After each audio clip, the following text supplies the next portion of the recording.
Semoga yang subscribe diberikan rezeki melimpah dari jalan tak terduga. Dan yang like komen, dimudahkan jalannya menuju surga di hari akhir nanti. Siapa yang tak mendengar nama Qorun? Dia adalah seorang sosok kaya raya di zaman Nabi Musa yang namanya melegenda hingga sekarang. Kisahnya diabadikan dalam Al-Quran, bahkan menjadi peribahasa atau ungkapan di masyarakat guna menggambarkan seseorang yang mirip dengan tabiatnya atau menisbatkan harta yang ditemukan terpendam dalam tanah sebagai harta Qorun. Qorun adalah miliarder kaya raya yang hidup sejaman dengan Nabi Musa.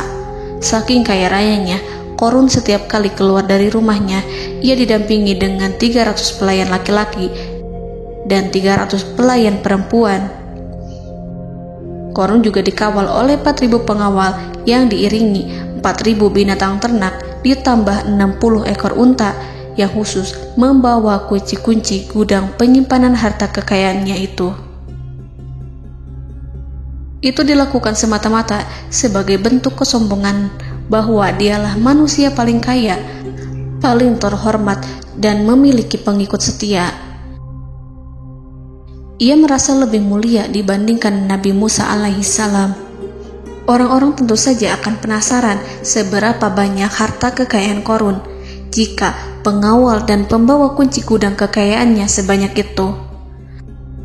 Lalu berapa banyakkah harta yang dimiliki Qorun yang disimpan di dalam gudangnya tersebut? Sebelum saya melanjutkan, dimohon untuk menonton video ini sampai selesai supaya tidak ada kesalahpahaman dalam memahami isi cerita, serta mohon bantu channel ini semakin berkembang dengan cara tekan subscribe dan silakan tinggalkan like serta komen positifnya.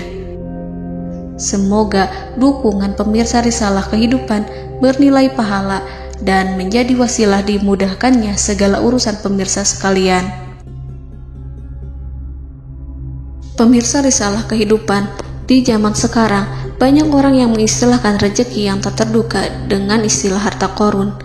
Lalu dari manakah sumber harta kekayaan Qorun yang sangat luar biasa itu? Serta di manakah Qorun dan hartanya ditenggelamkan? Siapakah Qorun dan bagaimana kisahnya dengan Nabi Musa? Qorun merupakan kaum Nabi Musa alaihissalam. Disebutkan oleh Ibnu Juraij, nama lengkap Qorun adalah Qorun ibnu Yashar, ibnu Qahis, ibnu Lawi, ibnu Ya'qub. Ia merupakan putra paman atau sepupu Nabi Musa alaihissalam. Pasalnya, Nabi Musa alaihissalam sendiri adalah putra Imran, sedangkan Imran adalah putra Qahis. Dengan kata lain, Qorun masih satu kakek dengan Nabi Musa alaihissalam, yakni kakek Qahis. Ia adalah umat Nabi Musa yang taat. Tidak hanya memiliki banyak harta, Qorun juga termasuk orang yang cerdas dan berilmu. Ia menguasai ilmu duniawi dan ilmu ukhrawi, dan tercatat bahwa Qorun adalah ahli di bidang kimia. Dirinya tercatat sebagai ahli kitab Taurat setelah Nabi Musa. Kepandaian Qorun dalam ilmu agama membuat dirinya sering disebut dengan ilmu nawir, atau orang yang memberi cahaya dan penerangan. Suaranya terkenal merdu dalam membaca kitab Taurat. Selain itu, Qorun juga lihai dalam berbisnis. Ia mengetahui trik investasi yang menguntungkan, serta jalur perdagangan internasional yang strategis di zamannya. Kekayaan Qorun begitu banyak, sebagaimana tercatat dalam surat Al-Qasas ayat 76. Sesungguhnya Qorun termasuk kaum Musa, tetapi dia berlaku aniaya terhadap mereka. Kami menganugerahkan kepadanya perbendaharaan harta yang kunci-kuncinya sungguh berat dipikul oleh sejumlah orang-orang yang kuat. Dalam riwayat Kaisamah disebutkan, kunci gudang kekayaan Qorun dibutuhkan 60 bigol atau sejenis kuda kecil. Ukuran kuncinya sebesar jari, bahannya terbuat dari kulit, dan setiap kunci digunakan untuk satu gudang. Maka keluarlah Qorun kepada kaumnya dalam kemegahannya. Para ulama tafsir menjelaskan Qarun keluar dengan mewah diiringi dengan 300 gadis berbaju merah dan 4.000 kendaraan kuda. Tak heran, iring-iringan Qarun itu mengundang decak kagum mereka yang gandrung terhadap harta kekayaan. Sebagaimana yang terekam dalam ayat Al-Quran, moga-moga kiranya kita mempunyai seperti apa yang telah diberikan kepada Qarun. Sesungguhnya ia benar-benar mempunyai keberuntungan yang besar. Quran Surat Al-Qasas ayat 79. Namun tak sedikit kaumnya yang mengingatkan. Ingatlah ketika kaumnya berkata kepadanya, janganlah engkau terlalu bangga. Sesungguhnya Allah tidak menyukai orang-orang yang terlalu membanggakan diri atau farihin. Ulama menafsirkan istilah farihin di sana juga berarti takabur, zolim, berbuat kerusakan, arogan, dan tak mau bersyukur terhadap nikmat. Qarun dikisahkan memiliki ribuan kuda yang berisikan emas dan perak. Bila keluar rumah, Qarun selalu berpakaian mewah dan dikawal 600 pelayan dan diiringi 4.000 ekor kuda serta 60 ekor unta yang membawa kunci-kunci gudang kekayaannya. Namun, sayangnya Qarun kemudian membangkang pada Nabi Musa dan menjadi pengikut setia Fir'aun. Mengenai dari mana asal-usul kekayaan Qarun, ada beberapa riwayat yang memberitahukan tentang asal-usul kekayaan Qarun.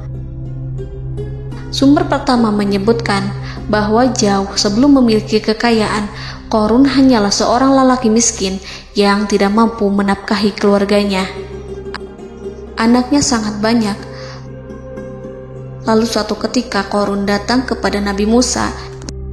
Ia meminta Nabi Musa alaihi salam untuk mendoakannya agar Allah memberikan harta benda yang banyak. Qarun juga meminta Nabi Musa mengajarinya ilmu kimia dan ilmu-ilmu kehidupan lainnya. Qarun dikenal sebagai orang yang soleh dan mengikuti ajaran Ibrahim dengan baik, sehingga tanpa pikir panjang, Nabi Musa alaihi salam menyetujui permintaannya. Allah Subhanahu wa ta'ala mengabulkan doa Nabi Musa. Qarun diberikan kecerdasan luar biasa dan menguasai ilmu yang telah diajarkan kepadanya. Qarun menguasai teori dan praktik pembuatan emas permata dan beragam perhiasan mewah lainnya. Ia juga pakar dalam ilmu arsitektur, rancangan bangunan, penataan kota, dan lain sebagainya. Tidak lama setelah itu, hidupnya berubah. Qarun pun hidup dengan bergelimbang harta. Ribuan gudang yang dimilikinya penuh dengan emas dan perak. Namun, sayangnya, keberuntungan yang didapatkannya membuatnya gelap mata. Qarun mulai hidup dengan penuh pamer, keangkuhan, dan penuh kesombongan. Kekayaan yang diberikan Allah Subhanahu wa ta'ala membuatnya lupa dengan Sang Maha Pemberi. Qarun merasa lebih terhormat dan mulia dibandingkan Nabi Musa. Ia pun akhirnya membelot dan durhaka pada Musa. Ia mengingkari janji-janjinya dulu dan beralih menjadi pengikut Fir'aun yang setia. Loyalitas Qarun terhadap Fir'aun membuatnya diangkat menjadi kepala mandor yang membawahi ribuan pekerja. Dikisahkan bahwa Qarun bersikap semena-mena terhadap para pekerja. Ia tega memotong upah mereka. Ia melakukan korupsi demi membangun istana dan kemegahannya sendiri, dan untuk membangun gudang-gudang penyimpanan harta yang telah ia kumpulkan jauh-jauh hari. Ketika datang perintah zakat, Nabi Musa alaihi salam pergi menemui Qarun dan memerintahnya mengeluarkan zakat sebesar 1 dinar dari setiap 1.000 dinar hartanya, 1 dirham dari setiap 1.000 dirham, 1 kambing dari setiap 1.000 kambing, dan seterusnya. Setelah Qarun menghitung seluruh hartanya, ternyata jumlah zakatnya sangat besar. Kekikirannya pun mulai menghalangi hatinya untuk mengeluarkan zakat. Qarun enggan membayar zakat ketika Nabi Musa alaihissalam menagih zakat yang diperintahkan oleh Allah untuk ditunaikan olehnya. Ketika Qarun dimintai zakat, ia langsung marah dan tidak memberikan sedikit pun kekayaannya. Dia berpikir bahwa harta kekayaan yang dimilikinya didapat dari hasil kerja dan usahanya, dan tidak ada kaitannya dengan siapapun, termasuk Allah Subhanahu wa Ta'ala. Janji Qarun untuk lebih taat beribadah dan membantu sesama jika diberi kekayaan oleh Allah dilupakannya. Dia mempergunakan kekayaannya tersebut dalam kesesatan, kezoliman, dan permusuhan, sehingga membuatnya menjadi sombong dan terlena. Orang-orang beriman pada masa itu sering menasihati Qarun untuk bersyukur atas nikmat yang telah Allah berikan. Tetapi dia tidak mengindahkan nasihat tersebut. Dari sikapnya tersebut sudah jelas bahwa Qarun tidak membutuhkan nasihat kebenaran, bahkan merasa tidak takut dengan ancaman Allah. Sebab Qarun merasa sudah memiliki segalanya. Qarun merasa dirinya hebat dan pintar serta punya banyak pengikut setia, punya banyak pengawal dan merasa aman karena dekat dengan Raja Fir'aun. Qarun berkata, "Sesungguhnya aku mendapatkan harta ini karena ilmu yang ada padaku." Qarun sangat sombong. Ia merasa hartanya didapatkannya sendiri tanpa campur tangan dan kehendak Zat yang Maha Kaya, yakni Allah Subhanahu wa Ta'ala. Apakah Qarun lupa ataukah ia tidak tahu bahwa Allah telah membinasakan orang-orang sombong sebelumnya, yang bahkan lebih kuat darinya, yang lebih kaya darinya, yang lebih banyak pengawalannya, lebih kokoh dan tak terkalahkan dibanding dirinya?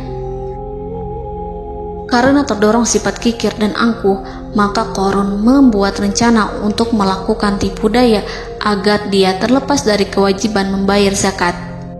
Dia ingin menjatuhkan nama baik dan citra baik Nabi Musa. Kemudian dia mengumpulkan tokoh-tokoh konglomerat Bani Israel. Ia berkata kepada mereka, "Wahai saudara-saudaraku, terhadap apa yang diperintahkan Musa untuk membayar zakat, apakah kalian akan mematuhinya? Sekarang dia hendak mengambil harta yang ada di tangan kalian, maka pikirkanlah suatu cara untuk menghindari perintahnya." Para pembesar-pembesar yang dipanggil kemudian menjawab, "Wahai paduka Qarun, engkau lebih besar daripada kami. Kami akan melakukan apapun yang kau inginkan." Qarun berkata, "Datangkanlah kepadaku wanita cantik. Aku akan memberinya hadiah besar jika ia berhasil menggoda dan memfitnah Musa." Ketika wanita cantik yang diinginkannya datang, Qarun memberikan kepadanya uang muka sebagai jaminan. Ia akan membayarkan seluruh yang dijanjikannya ketika berhasil menjalankan misinya. Bukan hanya itu, Qarun pun berjanji akan menjadikan wanita ini sebagai istrinya. Keesokan harinya, Qarun mengumpulkan Bani Israel. Setelah itu, Qarun menghadap kepada Nabi Musa seraya berkata, "Orang-orang menanti kedatangan Anda, sampaikanlah saran dan nasihat kepada mereka." Nabi Musa kemudian keluar dari rumahnya. Ia mulai menyampaikan nasihat pada umatnya.